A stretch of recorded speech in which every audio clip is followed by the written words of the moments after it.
Good morning, everybody. I hope everyone's doing well. Welcome to a very special program with the World Affairs Council of San Antonio. We are in the middle of a tragedy that has taken place in Lebanon that just occurred a few weeks ago. Before we get to our special guest who's streaming live from Beirut, I do want to thank you all for tuning in and listening to this special program, and not only getting an update, but also finding ways to help the people of Lebanon. The World Affairs Council, we try to do a variety of programs and bring you information from around the world that is relevant internationally, but also to San Antonians. And we thrive and we are able to do what we do because of your support. So if you're considering to become a member, please click on the link in the chat room and you will be able to look at the membership opportunities, and that should be available here in a few minutes. And if you're looking to make a donation to the World Affairs Council, there will also be a link to make a donation as well. I want to start by remembering those who have passed on because of this tragedy. I think the last count, my good friend, Dr. Jeannot, will let us know, but there are over 200 that have been killed and so many others that have been injured. And our thoughts and our prayers and our hearts are with them and their families and the people of Lebanon. I reached out to a good friend of mine, Dr. Jeannot Kekedjian, who is based in Beirut, and he is joining us live from Beirut. How are you, Jeannot? Hello, Armin. Thanks for having me. Thank you for joining us. Why don't we jump right in? There's a lot that's going on. I know the Lebanese government has resigned. I know there's protests and whatnot. I do want to make this a point of what has happened and in regards to the explosion and how people can help and focus on that. We are aware of the government. We are aware of the protests, but I do want to, and we'll take questions about that, but I want to focus on the people that have been affected and what the needs are. Can you start off by giving us a little synopsis of where were you? This was on August the 4th that happened. Where were you and what happened from your point of view? Okay, so I just left the hospital and I was going towards my car. So I usually park my car at the seaside. It is a bit close to the port. We're talking about a 1 kilometer distance. So while I was going towards my car, I felt something weird. So the ground I was standing on shook a little bit, and then all the clouds disappeared, and then there was was an earthquake-like feeling, and then we heard the sound of the explosion. The glasses started to shatter all around us, but we didn't know what happened exactly. It took us about, I don't know, like 10 minutes just to know where was the source of the explosion, because the sound came from north, but there are so many other important places there, like the governmental palace is there, the port is there, so many other important governmental places were there, so we're not sure what exactly happened. And it was only when I was driving back home that I knew that it was the port that was affected. I got phone calls asking if I was doing well, and this is how I knew. So what happened is that a first fire took place in the port. There were like fireworks stacked there for some time. We still don't know why. Next to another container that contained about 2,700 tons of nitrate. We still don't know why they were there for the last 7 years, and we just discovered them after the explosion. And what happened is that there was a fire in the first place. That's what we were told. There is no official report yet, but what we knew that there was a first fire that took place because of the fireworks. There were some works going there, and then they were in contact with the ammonia, and this is how the explosion happened. Another scenario talked about a missile, like a missile attack, and so many people witnessed. They thought they saw some airplanes. We're not sure about it yet, but we're still confused. We don't know what happened. What we know that there was a massive explosion in the port of Beirut, and that it destroyed almost half of Beirut, and we're still suffering. There are about, I don't know, 300,000 homeless people who have no shelter for the time being. They're just staying. They're just staying in the ruins of their homes, and the city is not fully functional for the time being. What and you had some family and friends who were affected, right? Some very Yes. close people. So several friends were affected. We're talking about minor injuries at first, like several friends, because they're all medical residents in different hospitals. So even they were working or they were staying close by to their hospitals, in motels, in their dorms. Don't forget, because of the COVID pandemic, so many people abandoned their houses and started staying in motels just to quarantine themselves. So two of my friends were affected by it. One of them had a trauma to his eye, and he has a surgery, and he still can't see properly, but he's recovering slowly from it. Another friend had a trauma to his shoulder, like she had a wall falling on her. So many other friends were physically harmed during the process. We lost several people from the Armenian community and from other peoples we know, like one of my sister's friends. One of my friend's sister passed away during the blast, and one of our school friends also died during the explosion. Other than that, we have so many people at close friends' houses and relatives' houses who were largely affected, and they can't live there for now. What a tragedy! It's amid a global pandemic, as you were talking about COVID, and you're a physician there. You've seen, even before the explosion, there was starting to be a rise in COVID cases, right? Yes. And So how? at first, yeah. Go ahead. Yes, you were saying. A little bit about the COVID cases. How are you, as a physician? What is the status of COVID cases?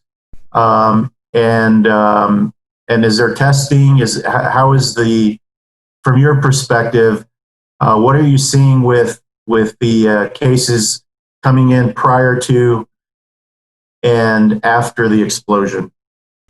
Okay, so the COVID pandemic came a bit late to Lebanon. So the first case of COVID was diagnosed in Lebanon in February 21st, whereas the pandemic started in China, if I'm not mistaken, at the end of the month of November. And since then, the numbers were rising very slowly because of the government decisions of a total shutdown and so on and so on. But because of the economic crisis that was already taking place in Lebanon, and the Lebanese pound lost its value about like 5 times towards the US dollar, the government decided to reopen the country progressively. But what happened is that people at some point, I don't know if they got sick of it, or they just don't realize how serious the condition is. And amid all the conspiration theories, and everyone is like, oh, the government is closing the country on purpose so that we don't protest, and people started not to wear masks properly. So the number of affected patients started to rise in an exponential way, actually, at the end of the month of July. So the third or the fourth week of the month of July, we could see that we went from 7, 8 to 10 cases per day to 100, 150 cases per day. And I just read that the day of the explosion and the day after, we had about 350 new documented cases. And for a country as small as Lebanon, the numbers are huge and are alarming at some point. We don't have an official number for today yet, but yesterday and the day before, we had like 270 cases, 270, 250 cases, and numbers are still going high. This is one thing. And the other thing is that lots of people are not getting tested. So you have lots of people who were devastated by the tragic accident, and no one is actually, few people are worried about their respiratory symptoms. So when we're talking about COVID patients, we're talking about documented cases. So we're talking about patients who went and did the test and waited for the results. We have so many pending tests that we don't have the results for them yet. We have so many patients who have so many people all around us that have the symptoms and are not getting tested for one reason or another. So I think that the number will go higher and higher. And let's not forget that during the blast, for instance, I transported so many people to the hospitals. They were not wearing masks. I was not wearing masks. Hopefully they didn't have the COVID. And same thing happened for lots of other people. We couldn't think to wear masks at that time when we had so many injured people all around us. Hopefully all the surgical residents and in the emergency departments were well equipped for that, because during such shocking times, it's difficult to focus on what's important at first. So let's just hope the numbers don't go as higher than this for the time being. And I know we're getting some feedback that your microphone is cutting in and out, so I apologize for that. I know it's something that we were testing out. So for those who are listening, apologize for that. So please bear with us, and that's the wonders of technology, right? Dr. Jeannot, we even prior to the explosion, there's been a lot of suffering from the Lebanese people in so many different ways.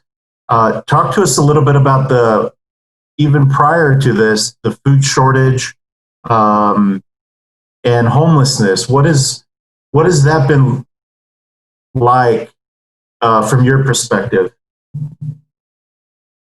Well, I think this is an expected ending for such behavior of previous governments.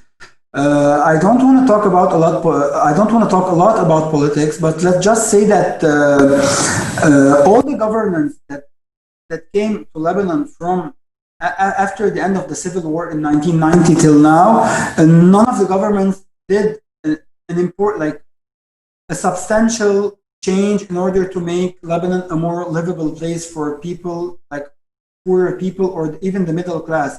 So in the past, we had like the rich people, the middle class, and then the poorer people or the less fortunate people, if I might say. After the economic crisis, things changed a little bit. So now we're talking either about very poor people or very rich people. So the middle class is fading slowly. The economic crisis mainly started at the end of the month of September, when we started having a shortage in US dollars. And then the government started putting more and more taxes on people, on all the Lebanese population. And one of them was that they were going to tax people for using WhatsApp, the application, which is a free application all around the world. So this is when people started protesting, and this was the first flame of all the protests that started taking place on the 17th of October. And this is how things started getting worse and worse.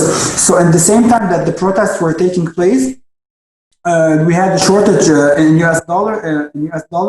The banks had more strict rules on patients, on people who had their monies inside the banks, which affected the trade with other countries. So now we don't have any income in US dollars.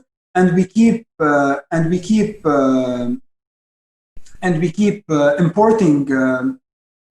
importing other stuff from all around the world. So we're just running out of cash. So all the US dollars that we had in the Lebanese in the governmental bank is going to end at some point. So everything is getting more expensive.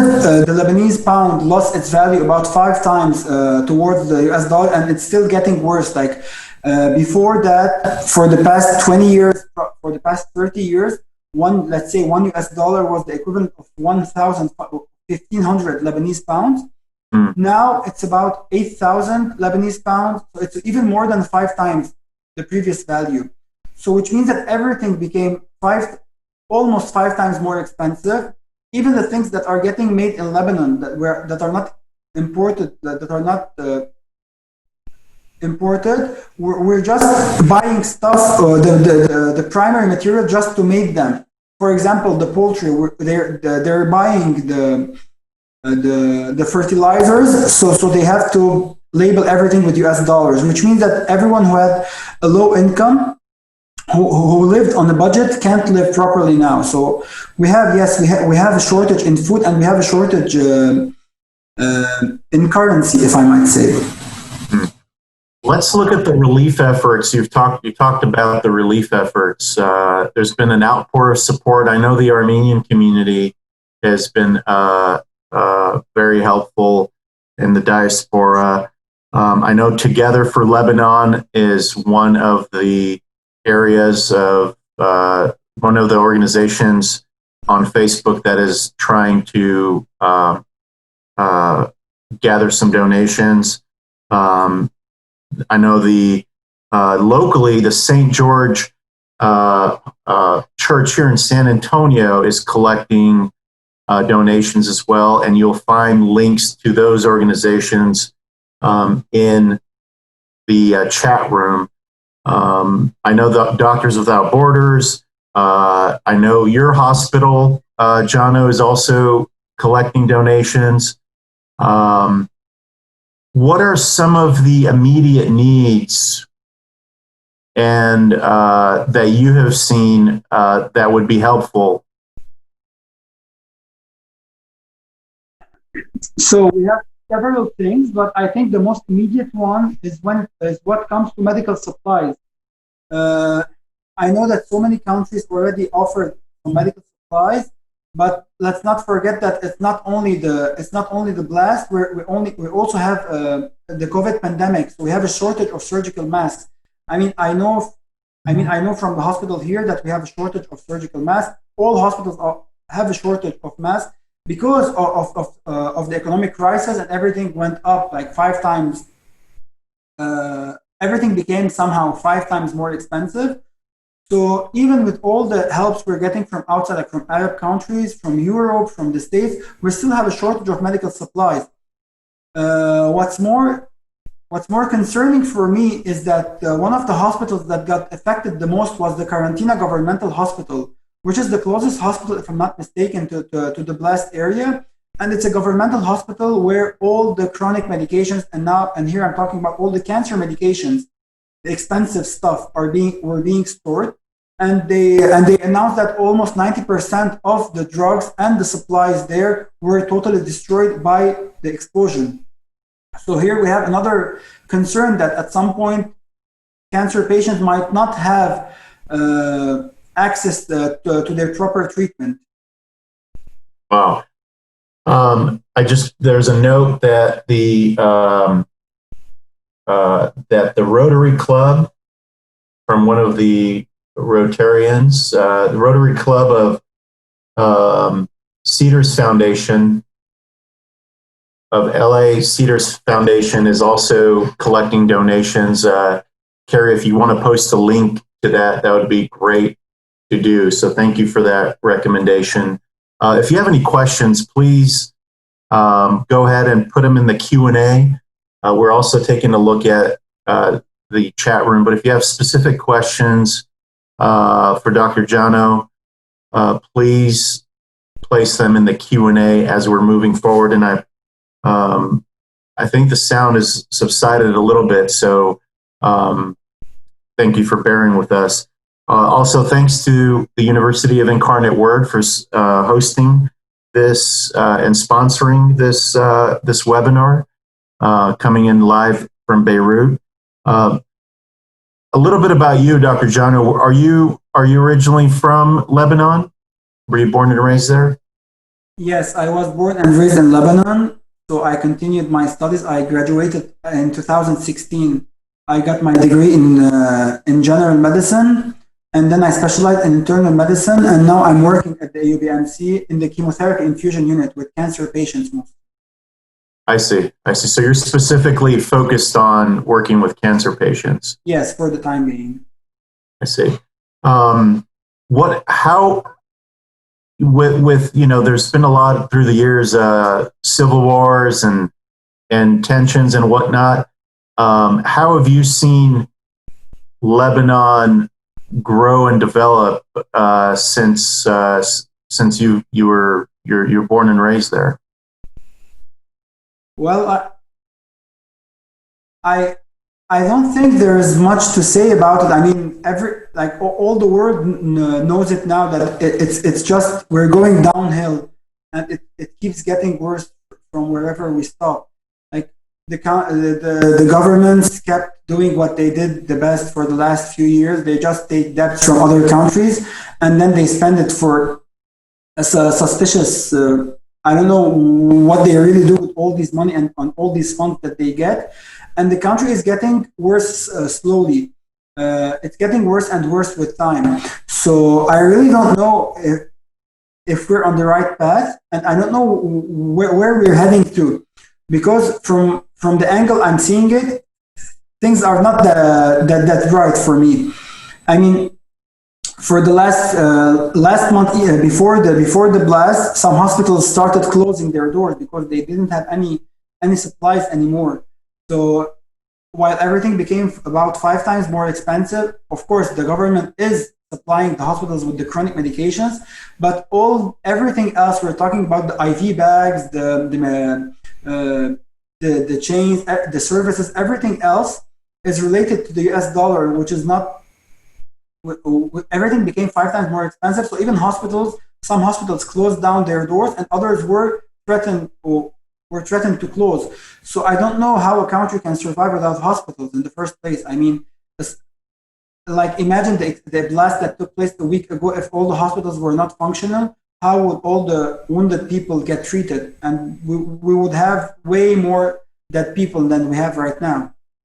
Tell us a little bit about the area that was affected. You're very familiar with it, right?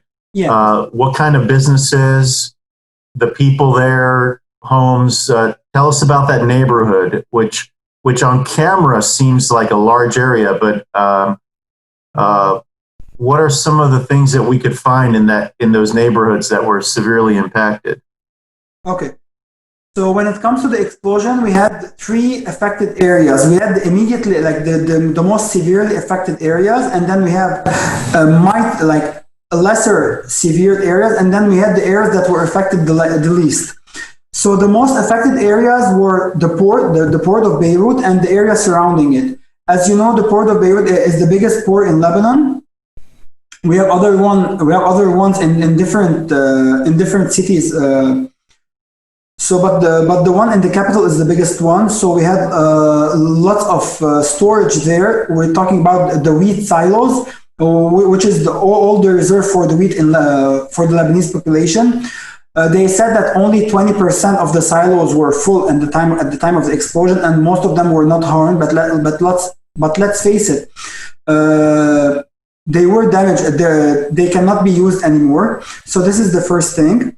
Around the port is very close to the downtown. So lots of businesses in the downtown. We're talking about banks. We're talking about newspaper buildings. We're talking about other businesses like hotels, restaurants, hospitals.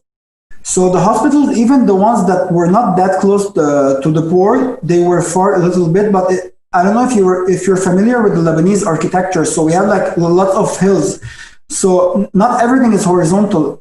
So the explosion that took place, even lots of hospitals that were very far away from the explosion got severely damaged.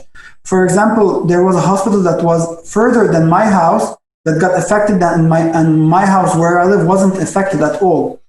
So the way things are built in Lebanon made the explosion made the explosion's impact even worse. So we're talking about basically hospitals, hotels, restaurants, small businesses. We're talking about newspapers, maybe televisions, personal business places, stuff like this. And let's not forget again that because of the COVID pandemic, so many people, including medical students, residents, doctors, or people who were in contact with COVID positive patients, lots of people were staying in these hotels that were close to the downtown. So this is why lots of people were affected by the blast. Mm.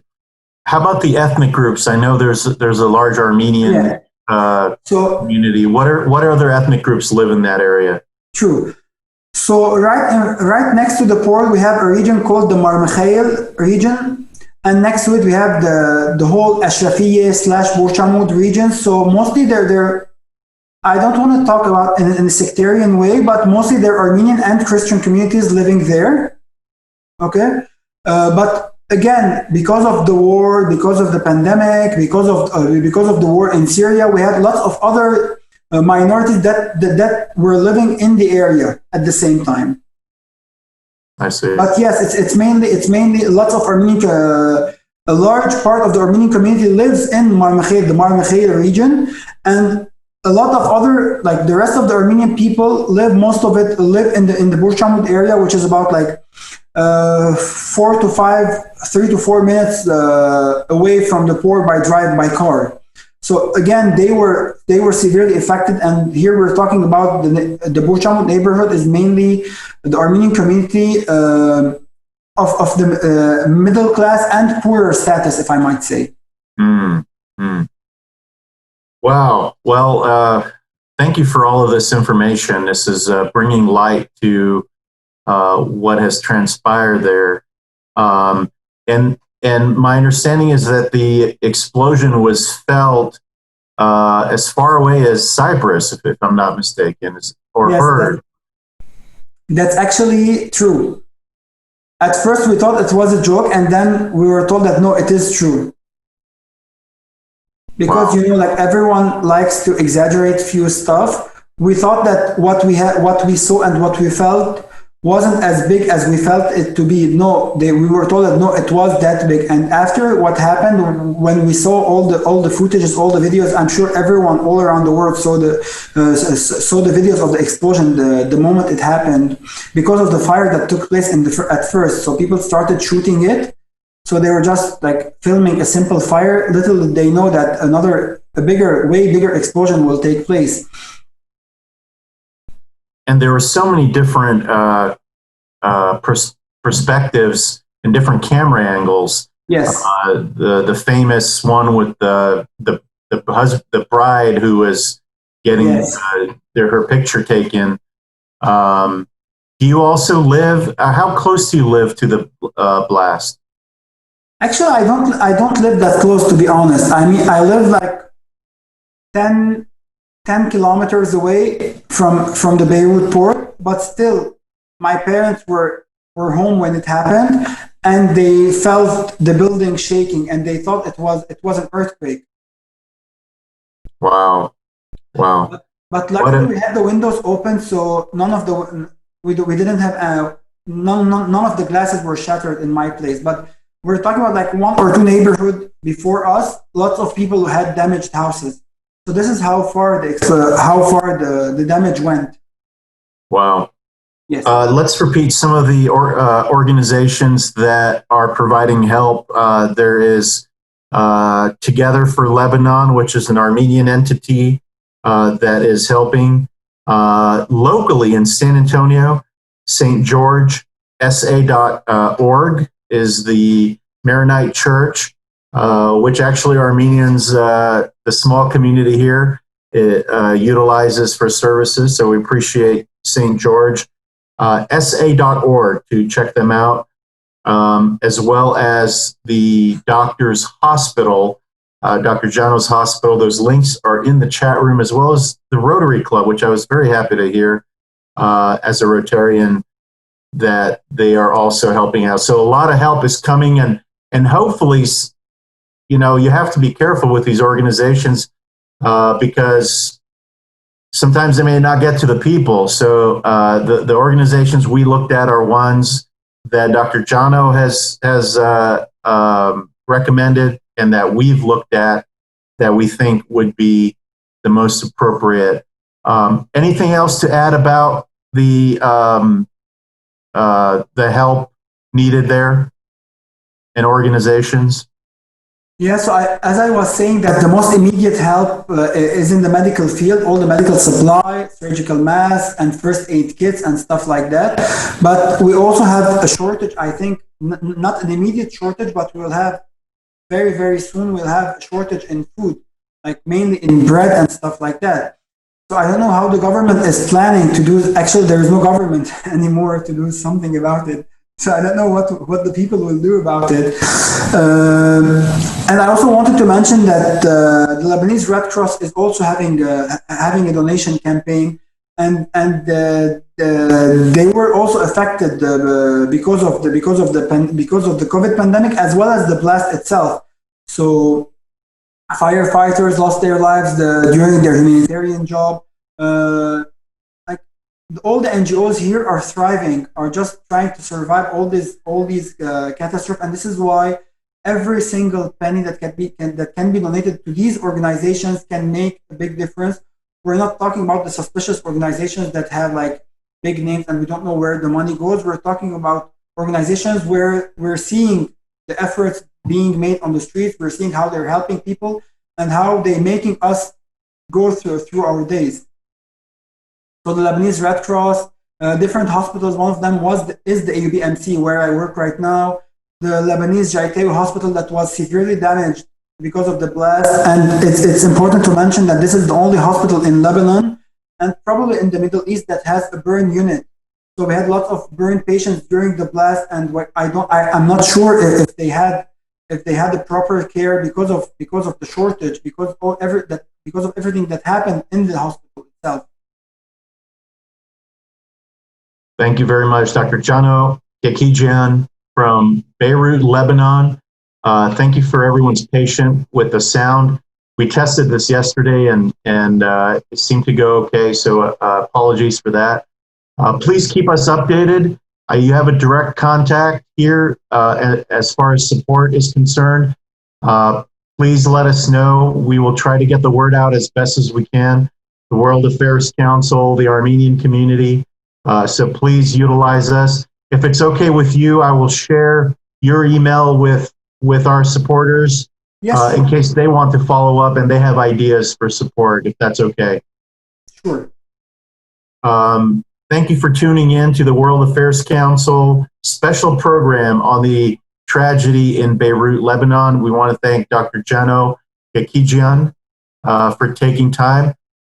He just finished his shift at the hospital, so we thank him for coming on to talk about this very important and tragic issue. We want to thank the University of Incarnate Word, our board member Julie Weber, for sponsoring this program. We have a very special program on Friday with former Secretary of Defense William Perry.